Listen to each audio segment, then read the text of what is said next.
आम आदमी पार्टी की राज्यसभा सांसद स्वाति मालीवाल के साथ अभद्रता और बदतमीजी ही नहीं हुई बल्कि खतरनाक तरीके से हमला हुआ है। दरअसल स्वाति मालीवाल ने दिल्ली पुलिस को जो शिकायत दी है उसमें बेहद गंभीर आरोप लगाए गए हैं। दरअसल दिल्ली महिला आयोग की पूर्व अध्यक्ष ने कहा कि विभव कुमार ने बिना किसी उकसावे के उन पर हमला किया और बुरी तरह से पीटा। स्वाति ने यहाँ तक कहा कि विभव ने शरीर के कई हिस्सों पर हमला किया। वो दर्द से चीखती रही लेकिन उसे रहम नहीं आई। स्वाति ने अपनी शिकायत में कहा कि वो 13 मई को सीएम आवास गई थी। विभव कुमार से मुलाकात या बात नहीं हो सकने पर वो सीएम के आवास में चली गई और उनसे मुलाकात के इंतजार में ड्राइंग रूम में बैठी थी। स्वाति के मुताबिक सीएम उनसे मिलने वाले थे लेकिन तभी अचानक केजरीवाल के निजी सचिव विभव कुमार कमरे में घुस आए। उन्होंने बिना किसी उकसावे के चीखना शुरू कर दिया और गाली भी देने लगे। उन्होंने कहा, तू कैसे हमारी बात नहीं मानेगी, कैसे नहीं मानेगी, तेरी औकात क्या है कि तू हमको ना कर दे। स्वाति का कहना है कि इससे पहले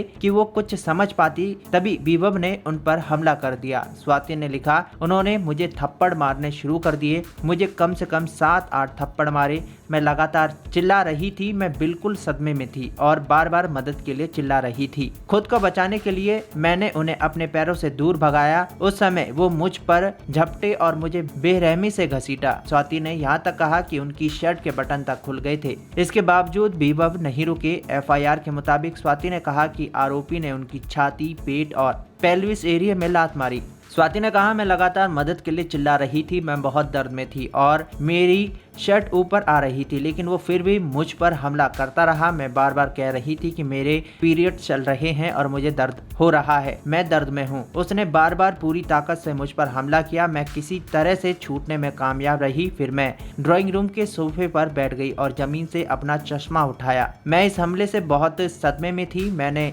112 नंबर पर कॉल करके घटना की सूचना दी। मालीवाल ने कहा कि बाद में भी विभव ने उन्हें धमकी दी और कहा कि तू कुछ नहीं बिगाड़ पाएगी। स्वाति ने कहा कि वो पुलिस थाने तक गई लेकिन बेहद दर्द में होने की वजह से वापस चली गई। घटना को अपने जीवन का सबसे कठिन समय बताते हुए स्वाति ने कहा, मेरे लिए ये बहुत दर्दनाक है। ये मेरे जीवन का सबसे कठिन समय है। दर्द आघात ने दिमाग को सुन कर दिया है। हमले के बाद से मेरे सिर और गर्दन में लगातार दर्द हो रहा है। मेरी बाहें बहुत दुख रही हैं और पीठ में भी दर्द हो रहा है। मुझे चलने में भी दिक्कत हो रही है। मुझे एक ऐसे व्यक्ति द्वारा बेरहमी से पीटा गया जिससे मैं लंबे समय से जानती हूँ। मैं इस घटना से बहुत परेशान हूँ और मुझे इस बात का दुख है कि कोई ऐसा गुड्डा व्यवहार कर सकता है। मैं पूरी तरह से टूट गई हूँ। मुझे खुद को संभालने और लिखित शिकायत के माध्यम से मामले की रिपोर्ट करने में 3 दिन लग गए। मैं आपसे अनुरोध करती हूँ कि कृपया इस मामले में सख्त से सख्त कार्रवाई की जाए।